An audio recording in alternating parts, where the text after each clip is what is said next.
Our praise should be a sweet aroma. That kind of praise is disgusting, and yet that's what a lot of churches promote. They just have the nice worship band and get the people all emotional and crying while they're still in sin, while they still don't want wisdom. They don't want to hear what the Bible says. They don't want to hear what thus saith the Lord. Oh, but they'll sing these songs and they'll tear up. Hey, but I'ma preach the word and none of that hate gon' work. Hey, Hold up. now I don't know what you heard, but don't believe anyone that can't show you the word. Hey, going through the book of Proverbs, let me address this. When it comes to wisdom, a lot it's not very entertaining. I'm not here to hoop and holler and get you all tingly. People that present wisdom, a lot of Christians, they usually drop off. They want to see the preacher with, God got some good things for you, but they don't want to get wisdom. If you ever watch videos, I watch people that go verse by verse through the Bible, and usually their views are not that high. But the guy that could scream and shout the loudest for an hour, they got hundreds of thousands, maybe even millions of views. So it's a sad testimony that honestly, I believe the Bible says that judgment begins at the house of God. So a lot of people, like Jesus said, many on that day will say unto me, Lord, Lord. And Jesus is going to tell them, I never knew you. Because they didn't want to know wisdom. They didn't want to know anything. They just wanted to have that fire insurance policy, think they made it into heaven, and deliberately did not want wisdom. They just wanted the songs, the environment. There's a verse in Amos that it said about those that God said, look, enough with the music and the harps.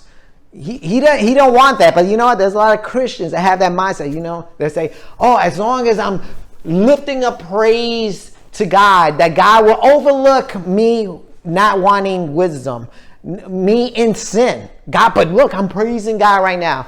I'm telling you right now, that praise is disgusting in the nostrils of God. It talks about a sweet aroma. Our praise should be a sweet aroma. That kind of praise is disgusting, and yet that's what a lot of churches promote. They just have the nice worship band and get the people all emotional and crying while they're still in sin, while they still don't want wisdom. They don't want to hear what the Bible says. They don't want to hear what thus saith the Lord. Oh, but they'll sing these songs and they'll tear up. But you know what? We cannot be a people like that. We got to be wise people. And as we're going through the book of wisdom, a book of Proverbs, that's what we're trying to attain, and I respect those that go through the journey. They say, I want wisdom. Okay, it might not be entertaining. It might not make me cry or even relate to me now. But you know what? It might be something that I might need to pull out as a dagger later on because a situation presents itself, and this is the perfect time to use that wisdom. So. So we're going to keep, I want to say that because we're in Proverbs 18 and people are dropping off. People don't want to, and it's just a sad reality. As you go verse by verse, and I'm not talking about me, I look at other ministries also, people start dropping off because, like I said, it's not entertaining. But we got to persevere. Like the Bible says, we got to endure the word. A lot of people don't want to endure it. So let's continue. Proverbs 18 verse 1. Now this verse is a verse that a lot of scholars, the translation is very difficult, but I believe the ESV and others have this interpretation correct. It says this: whoever isolates himself seeks his own desire. He breaks out against all sound judgment. So if somebody likes to isolate themselves, they're like, you know what? I just want to be alone. I just want to do my own thing. Whoever isolates themselves seeks his own desire. They're seeking their own desire. They're not even asking God, like, God, what do I want? What do you want me to do? They don't ask others, like, what do you think? Maybe this is the best path, maybe not. No, whoever isolates. So when you see somebody isolating themselves, that's not a good thing because this is what they do. He breaks out against all sound judgment. So when somebody tries to question what they're doing, oh, no, I don't want to hear it. I have a desire and I'm going down this path. If you're in that situation, if you're one of those people that likes to isolate themselves, is because you have a desire, but that's not a good thing. You should never isolate. If you have a desire, you should always have counselors around you. You should ask God what is the best path. Because why? And the attitude, he breaks out against all sound judgment. They don't want to hear it. They don't want to hear book, chapter, verse. They don't want to be corrected. So watch out for those that isolate themselves. That's a red flag that they're seeking their own desire and they're going to break out against sound judgment. Now go to the NIV. Verse 2. Fools find no pleasure in understanding, but delight in airing their own opinions. A fool, they don't want to understand, but they love to express themselves. I mean, if you ever encountered a fool, if you ever had a discussion with a fool, you'll see that you're trying to present your argument, and while you're presenting, they're not even paying attention. They're already looking for the next argument in their mind that they're going to present. They want to air their opinion. They're not about trying to understand. They're about, I know what I believe, and I'm just going to fight it until the end. That's a foolish mentality. A fool finds no pleasure in understanding, but delight in airing their opinions. They're very loud. They cut you off. They're zone out while you're talking. Watch out. That's a foolish person. There's no need to continue.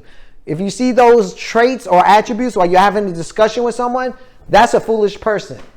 Verse 3. When wickedness comes, so does contempt, and with shame comes reproach. When wickedness comes, so does... Click on verse 3. Let me get the ESV. It says, when wickedness comes, contempt also comes. So, with a wicked man comes contempt as well. So, when somebody's wicked, the things they do are contemptible. So, with wickedness, it's not only that they're just bad or sinful. They do things that are contemptible. If you have a liar in your house, guess what? He's going to lie to you. If you have a thief in your house, guess what? Don't be like, oh, but he's my brother, he's my friend. He's going to steal from you. With a wicked man comes contempt as well, and shame is accompanied by disgrace. If you keep sinning and you do things shameful, you're going to be disgraced. You're going to lose your reputation. You might lose your job. You're going to lose friends. So why do you want to be a wicked man? And have shame. And shame is accompanied by disgrace. You're gonna have the disgraceful life. So don't be a wicked man. I go back to verse 4. The words of the mouth are deep waters, but the fount of wisdom is a rushing stream. The words of a mouth are deep waters. In other words, what you say, the things that come out of your mouth are coming from the inner parts of your soul. What you say, a lot of people like to say, oh, I really didn't mean to say it. No, you did mean to say it. It came out from the deep well. So the words of the mouth are deep wells. So whatever comes out of your mouth is really what you really meant. But the fountain of wisdom is a rushing stream. So the fountain of wisdom it just gushes out with so much knowledge and information. And that's what we need to get into. We need to get into that gushing, that rushing stream. If you've ever been by a river, that the river's just going really fast. That's how wisdom is. It's not a little trickle. It has so much, weight and matter to it. So, verse 5. It is not good to be partial to the wicked and so deprive the innocent of justice. Click on verse 5 because the ESV has it worded differently. It says, it is not good to be partial to the wicked. So don't be favoring the wicked. Don't say, that's my homie. I grew up with this person, so I'll let the things that he's done slide. It is not good to be partial to the wicked or to deprive the righteous of justice. You know, if there's an injustice that's being done to the righteous and you overlook it, that's not good. You got to stand up for the righteous. Don't let their crime be swept under the rug. Do not deprive them of justice. If there's something that's being done wrong to somebody that's not doing anything wrong, you gotta not deprive them of justice. Excuse me. I go back. 6. Now, 6 and 7 are talking about the mouth of the fool. It says this: the lips of the fools bring them strife. You know, the fool keeps running his mouth. He's just going to cause problems. You know, they like to, there's a thing when I was young, they called it snapping, or disc contest. They like to, make fun of or insult you. Guess what? The lips of a fool bring them strife, and their mouths invite a beating. So it's not only that their mouths invites a strife, they're going to get beat down for what they did. The lips of a fool bring them strife, and their mouths invite a beating. The mouths of fool are their undoing. It is the fool, it is their mouth that's going to get them in trouble. It is their mouths that are going to get them shot, beat up, murdered. It is their mouths that are their undoing. And their lips are a snare to their very lives. They keep their mouth. That's why we want wisdom. We don't want to be the fool. Because if we're the fool, our lips will be the snare of our lives. So we got to be careful that we don't have don't be a fool, because eventually it's going to come out and it's going to get you in trouble. Verse 8, the words of a gossip are like choice morsels. They go down to the innermost parts.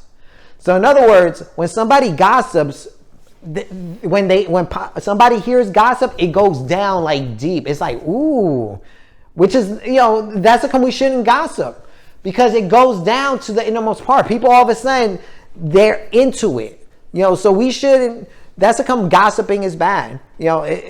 Especially if you have information on someone that would make them look bad, and you tell others, all of a sudden those people will look at that person bad. It goes down into the innermost part.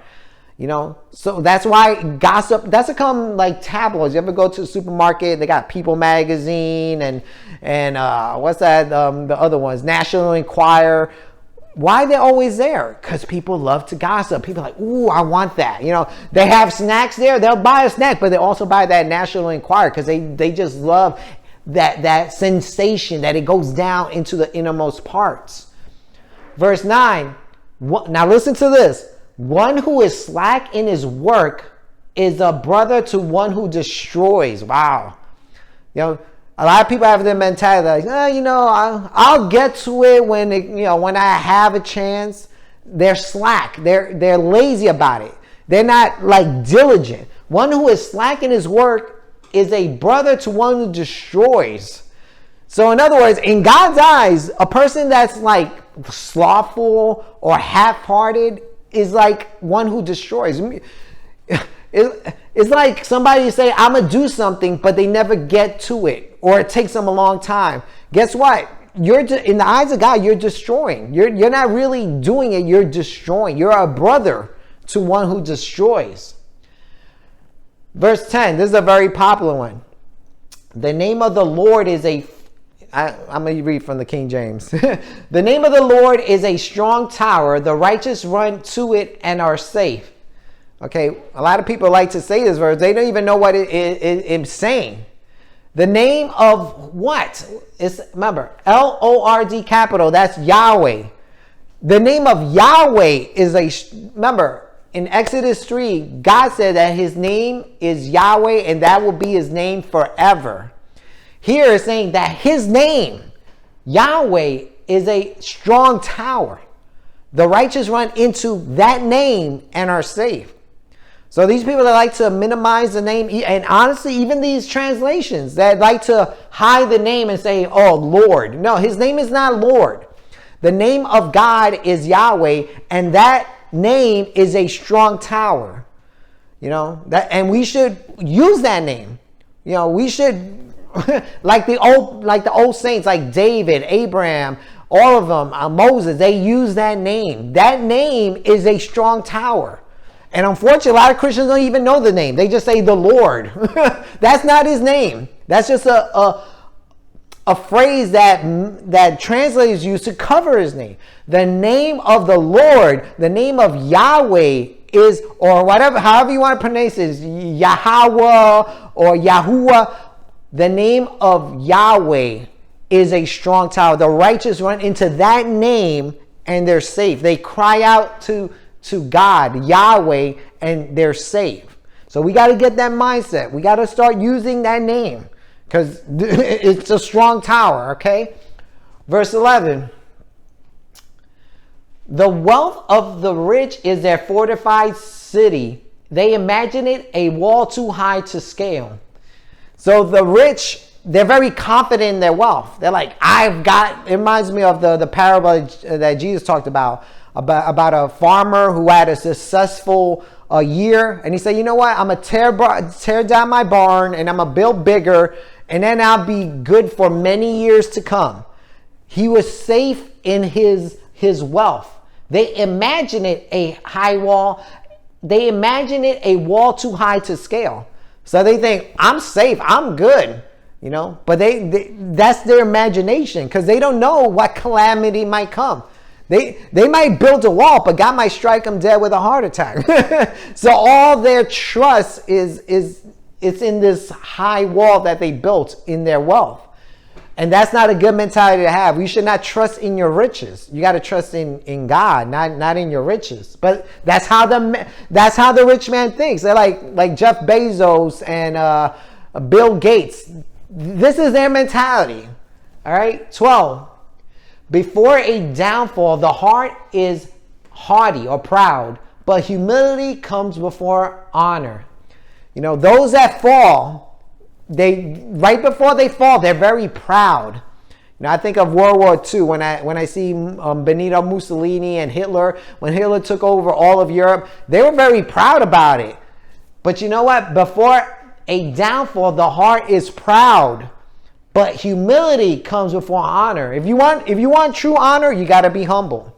It might take a while, but that honor that comes from God, and God will use men to give you honor, will come, but you got to be humble. It reminds me of Joseph when he was in prison, when he was a slave first, then a prisoner. He had a dream. God gave him a dream that he was going to, that the sun and the moon and the stars are going to bow down to him. And yet there he is, a slave and a prisoner, and yet he was humble. And in the end, he got honor. Why? Because he was humble. He was humility. He wasn't crying and complaining about it. He was a humble man. And eventually he got that honor. Verse 13. To answer before listening, that is shame and folly. That is folly and shame. So in other words, if somebody just says a sentence and you're already giving judgment about it, that's not good. You got to hear the case thoroughly. You got to hear the whole thing out. Don't answer the matter before listening. It reminds me of people that, for example, somebody said, I believe according to the Bible, the earth is flat. Somebody that is full of folly and shame, they will shut down that conversation. They'll say, you know what? I'm going to give you an answer, and I'm not even going to listen to you. That what you believe is crazy. According to this verse, that kind of attitude about anything, it could be the most bizarre thing. You could say the moon is made out of cheese. Now, instinctively, you want to say, okay, that's ridiculous. But what you should do is say, okay, I think that's ridiculous, but I want to listen to what you say. That's a wise person. The foolish person will just shut it down, say that's ridiculous, even if it is foolish. You got to give the opportunity to hear a person out, not just shut their cases out. Unfortunately, that's what many people in churches do. They've been taught a certain way, and when somebody presents a different view, they don't want to hear it. They're like, no, thank you. My pastor told me, my church teaches this, so I already know, thank you. No, that is folly and shame. Don't do that. Always hear a person out, a case out. Don't just shut it down and say, oh, whatever. All right, because that's your faith. That is your folly and shame. 14.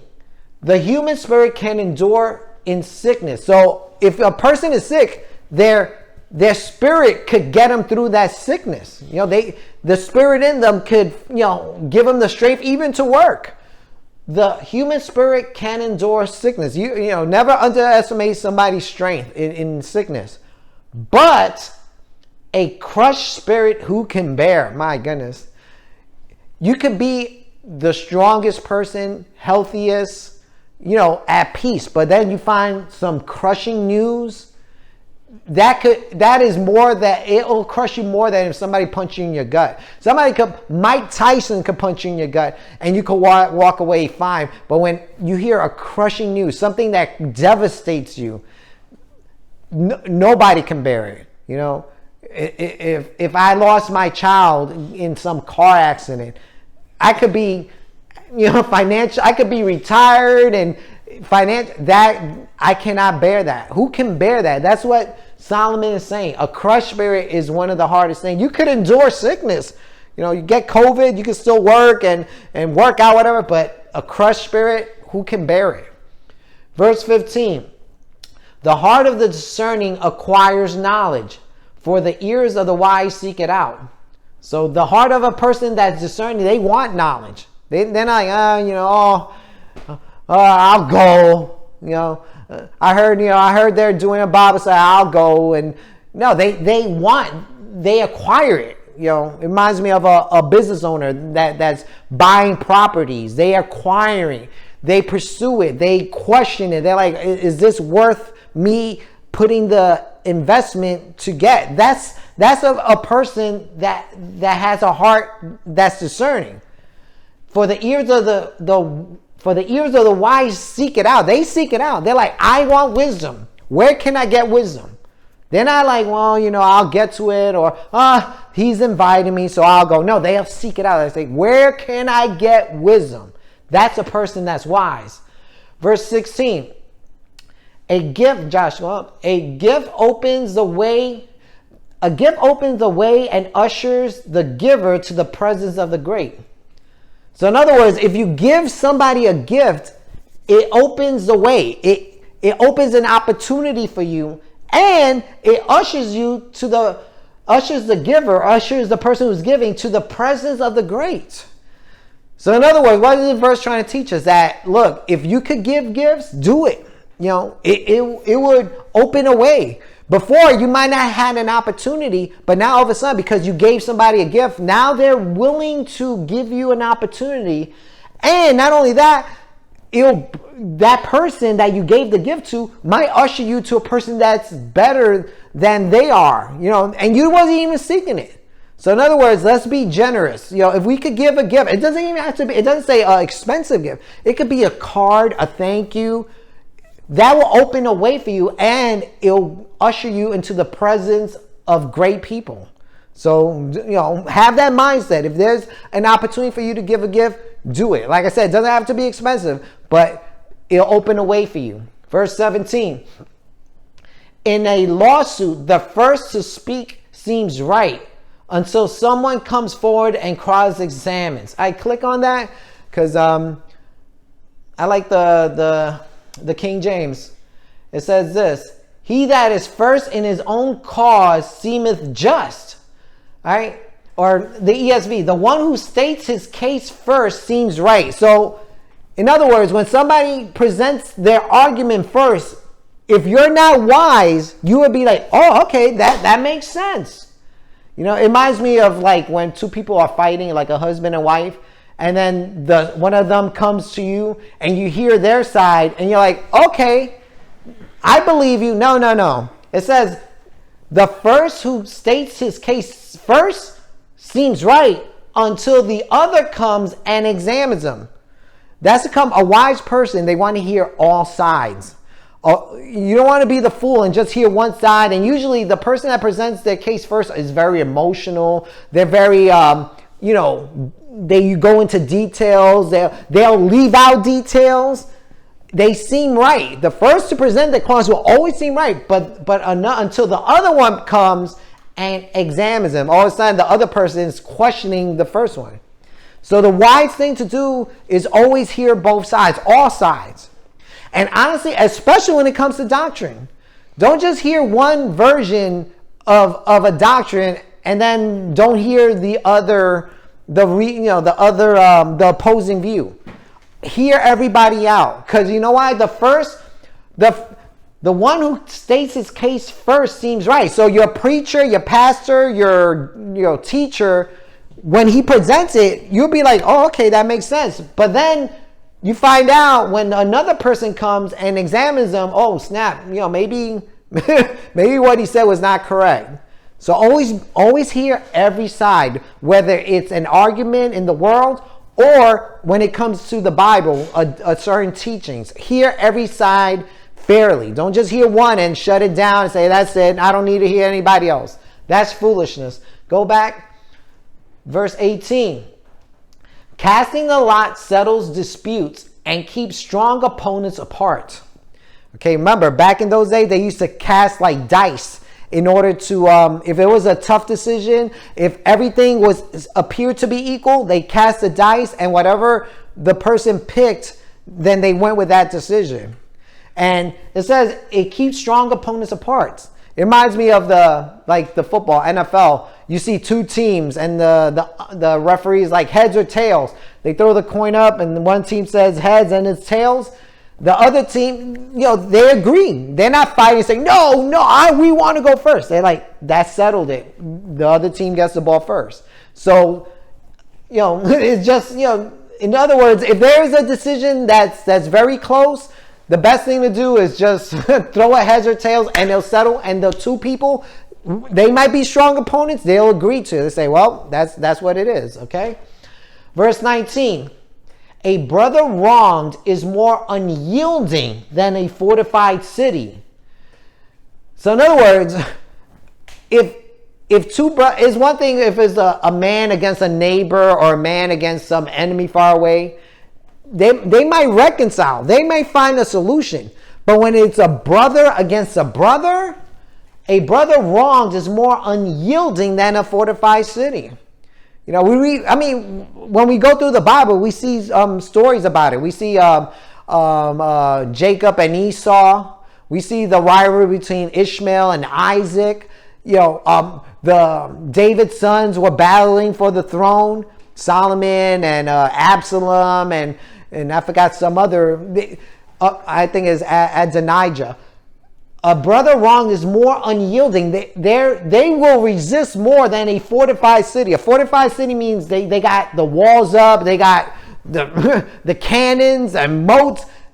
It says that brother is more unyielding than a fortified city. Disputes are like the barred gates of a citadel. Click 19. I think the King James has it better. Okay.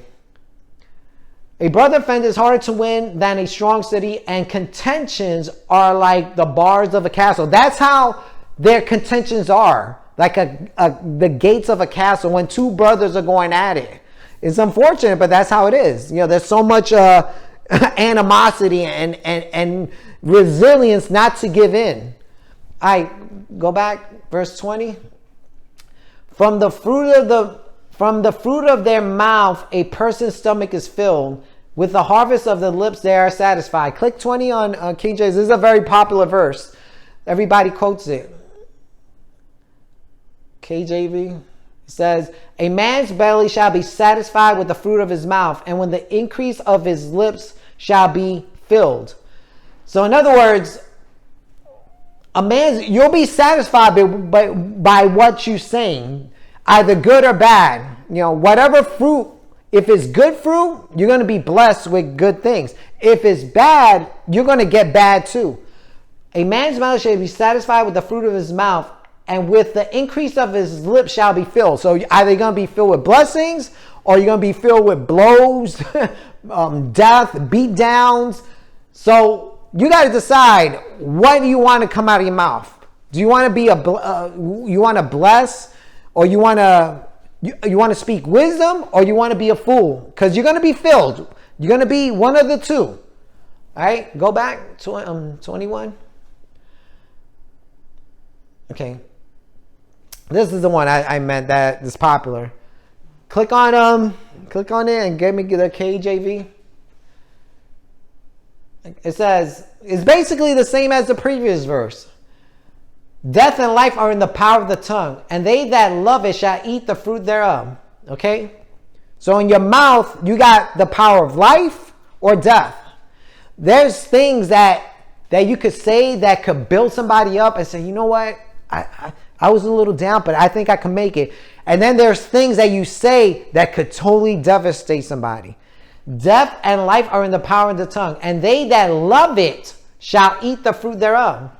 So again, the choice is up to you. Are you going to be a person whose mouth is full of life, and you're going to get, things that pertain to life, or are you going to be a person that speaks death, and you're going to get the fruits thereof? It's your decision.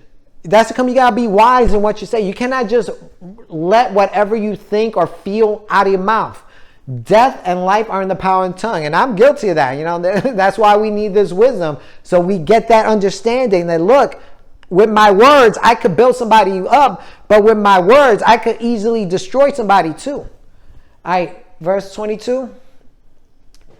He who finds a wife finds what is good and receives favor from the Lord. Give me the King James. It says, he that findeth a wife findeth a good thing. Okay, so we got to be careful with this verse, because if we just read it like that, we think, oh, if a guy gets married, he found a good thing. No.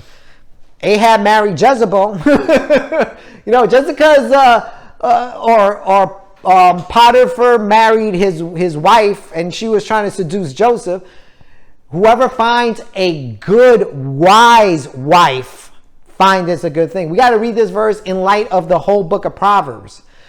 Whoever finds a good, wise wife, not like that adulterous wife, whoever finds a good, wise wife finds a good thing. So if you find a wife, gentlemen, and she's good and she's wise, you have, and it says, and obtains favor from the Lord. God has favored you. Trust me, there's a lot of women out there that are foolish, that are whorish, that are flirtatious. When word gets back to the husband, he's going to be like, what the heck did I got myself involved into? You want to find yourself a good, wise woman. And if you do, guess what? God has favored you. God has not favored a lot of men out there in their marriages. Again, this verse is taken out of context. People think like if you just get married, you find a good thing. No. If you find a good, wise wife, you found a good thing, and you obtain favor from the Lord. Give me verse 23. The poor plead for mercy, but the rich answers harshly. Okay? Now, what is God trying to tell us here? See, look, you don't want to be poor. Because you see, if you're poor, when you have an issue, you got to beg. You got to plead for mercy. You got to say, please. But the rich, they answer harshly. When they're in trouble, they answer harshly and they'll get away with it. So this verse is telling us, look, don't be poor. Look, one of the goals in your life is don't be poor. Because you know what? Give me verse 23 in the King James. Because the King James says it a little different. It says, the poor begs or pleads for mercy, but the rich answers harshly. So if you have an issue, if you're poor, you got to beg for mercy. You got to plead. You got to please hear me, please. But the rich, they'll just answer harshly. Whatever. It is what it is. So what do you want to be? Now, when we read through the book of Proverbs, it tells us not to strive to be rich. But here is saying you don't want to be poor, because you don't want to be in that situation and you got to be begging for mercy. Give me the next verse. I think it's the last verse. One who has give me click on it, the King James. Then let me go with the ESV. It says, a man of many companions may come to ruin. So if you have a lot of friends, there might be a possibility that one of your friends might ruin you. They might depend on you or gossip about you.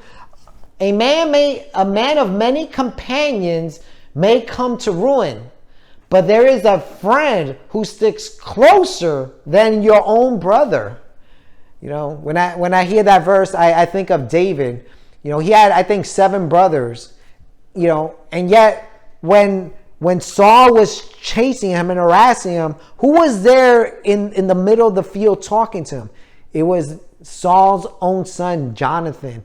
Jonathan was willing to step out when his brothers were not even there trying to help David out. He was there. He was stuck with David closer than his own brothers.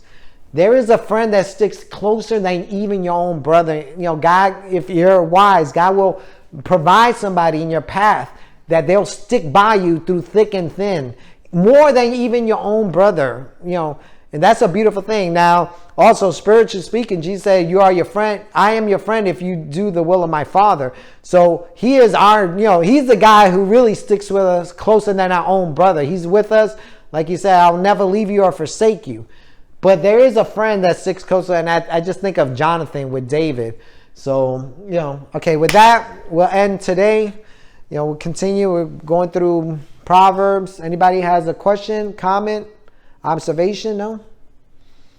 All right.